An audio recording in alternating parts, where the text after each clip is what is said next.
सिद्धि हिंदी विद्यालय YouTube channel में आप सभी का हार्दिक स्वागत है। विद्यार्थी मित्रों, आज हम कक्षा 10th विज्ञान और टेक्नोलॉजी विषय में चैप्टर नंबर 7 नियंत्रण और संकलन के बारे में अभ्यास करेंगे।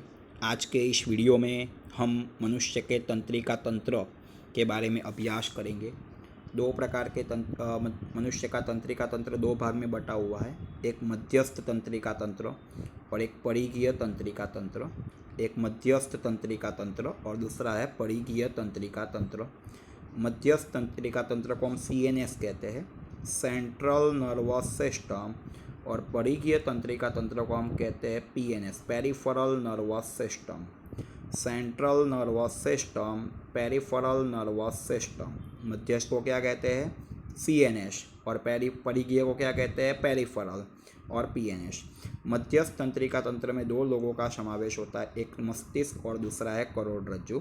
और परिघीय तंत्रिका तंत्र में दो लोगों का समावेश होता है, एक मस्तिष्क तंत्रिका और दूसरी है करोड़रज्जु तंत्रिका। एक है मस्तिष्क और दूसरा है करोड़रज्जु, एक है मस्तिष्क तंत्रिका और दूसरी है करोड़रज्जु तंत्रिका। परिघीय तंत्रिका तंत्र में दो लोगों का समावेश होता है, मस्तिष्क तंत्रिका और परिघीय तंत्रिका, मस्तिष्क तंत्रिका और करोड़रज्जु तंत्रिका।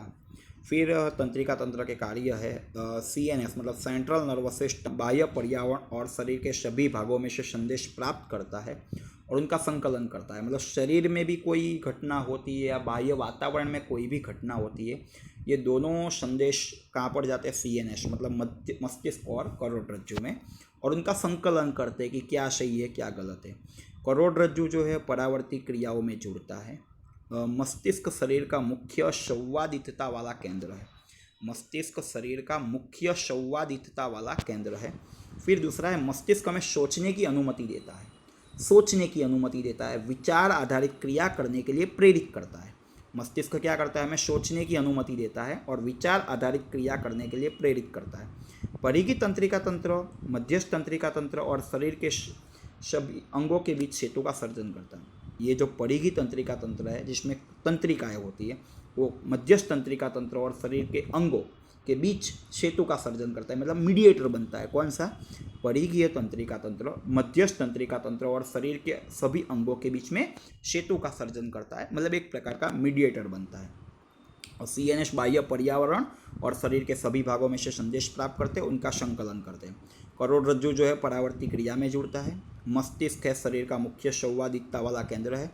मस्तिष्क हमें सोचने की अनुमति देता है और विचार आधारित क्रिया करने के लिए प्रेरित करता है। और परिघीय तंत्रिका तंत्र, मध्यस्थ तंत्रिका तंत्र शरीर के अंगों के बीच में सेतु का सर्जन करता है।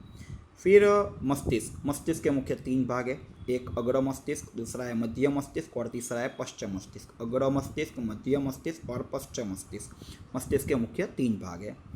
सबसे पहले हम पढ़ेंगे अग्र मस्तिष्क। अग्र मस्तिष्क मुख्यतः बृहद मस्तिष्क वाला और विचार करने का मुख्य भाग है। मतलब इसमें 2 भाग होते हैं, बृहद मस्तिष्क और विचार करने के लिए जो भी मुख्य भाग है वो अग्र मस्तिष्क है। अग्र मस्तिष्क में विविध ग्राही इकाइयों, ग्राही मतलब संवेदना ग्राही, अंग, जीभ, आँख, कान, जीभ, त्वचा, नाक, ग्राही इकाइयों में से संवेदना प्राप्त करने के विस्तार आए होते हैं। जो भी अलग अलग ग्राही संवेदनाग्राही अंगों में से संवेदना मिलती है वो विस्तार कहाँ पर आए होते हैं? अग्र मस्तिष्क में। अग्र मस्तिष्क में श्रवण संबंधित, घ्राण संबंधित, दृष्टि संबंधित, श्रवण मतलब सुनना, घ्राण मतलब सूंघना और दृष्टि मतलब देखना इत्यादि के विशिष्टीकरण अलग हुए विस्तार होते हैं। अग्र मस्तिष्क में स्वनियमन क्षेत्र होते हैं, स्वनियमन क्षेत्र होते हैं। यह विस्तारों में विविध ग्राही इकाई में से प्राप्त होने वाली माहितियों और मस्तिष्क में संग्रहित माहितियों का संकलन करते और फिर संवेदनाओं का अर्धघटन किया जाता है। मतलब जो हमें माहिती प्राप्त होती है और जो माहिती हमारे मस्तिष्क में संग्रहित होती है, उन दोनों का अर्धघटन किया जाता है और फिर संकलन किया जाता है और अर्धघटन किया जाता है।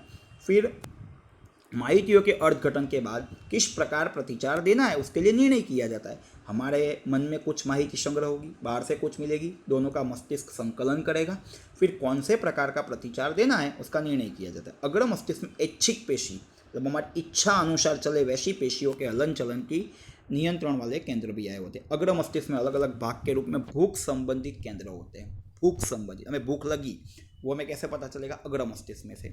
मध्य मस्तिष्क, मध्य मस्तिष्क चतुष्काय मस्तिष्क का मध्य भाग है, उसमें दृष्टि और श्रवण के परावर्ती क्रिया के केंद्र होते हैं। दृष्टि और श्रवण के परावर्ती क्रिया। परावर्ती क्रिया क्या है उसके लिए अलग से वीडियो है।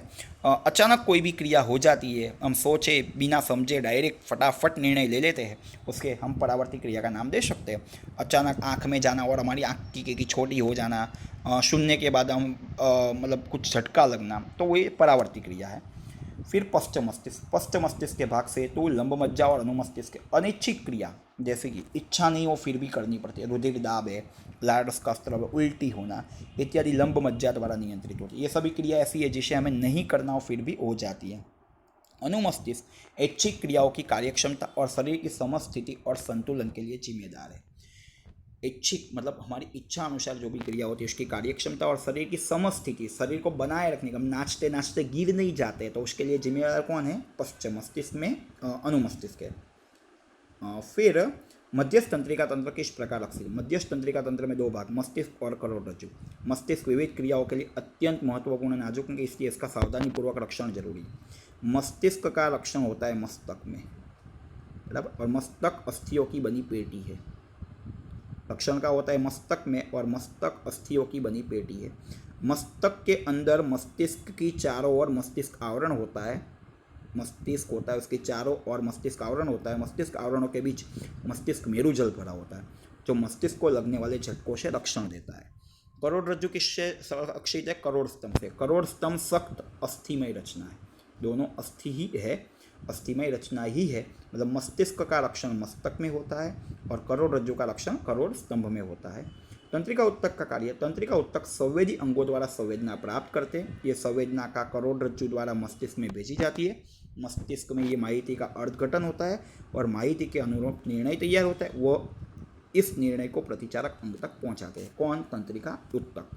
मतलब संदेशा लाना, करोड़रज्जु में से मस्तिष्क तक पहुंचाना, मस्तिष्क में अर्धघटन होकर जो भी निर्णय आया उसे प्रतिचारक अंग तक पहुंचाना, ये काम है तंत्रिका उत्तक का। पेशी उत्तक तंत्रिका उर्मी वेग के प्रति प्रतिचार।